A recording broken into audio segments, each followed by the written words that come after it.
আবার শেষের দিনে কোথায় যাবো তা জানি না। তাই আমাদের একদিন যেতেই হবে, এর জন্য আমাদের চেষ্টা পাঠিবে কোনটা করলে আমরা কেমন। এইবার বলছি, বিড়াল ছানা দিয়ে এর তুলনা দেওয়া।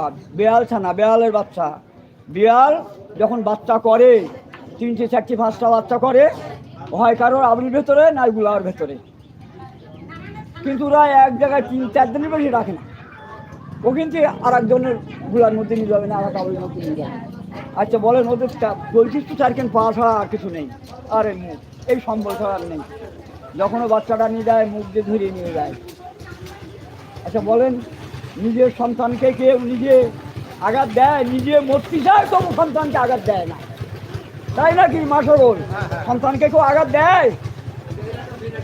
মারা মৃত্যুর মুখে পতিত হয় তবু সন্তানগুলো সুখে থাকে এই তাদের।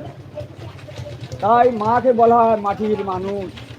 মাটি যেরকম সব সহ্য করতেছে না, মাদের সব সহ্য করতে হয়। এইবার বিড়াল ছাড়া যখন নিয়ে যায় তখন ওইবার ঝুলুতে ঝুলুতে নিয়ে যায়, তাকে আঘাত দেয় না। আর ওই বিড়াল যখন ইঁদুর ধরবে তখন কি করবে? ধরির পর আগে ঘাড় মটকাইটা মানে যাতে চলে না যেতে পারে। তাহলে আমাদের যে ভগবানকে উপাসনা করবে, এক জন্মে যদি আমরা তাকে নাও পাই,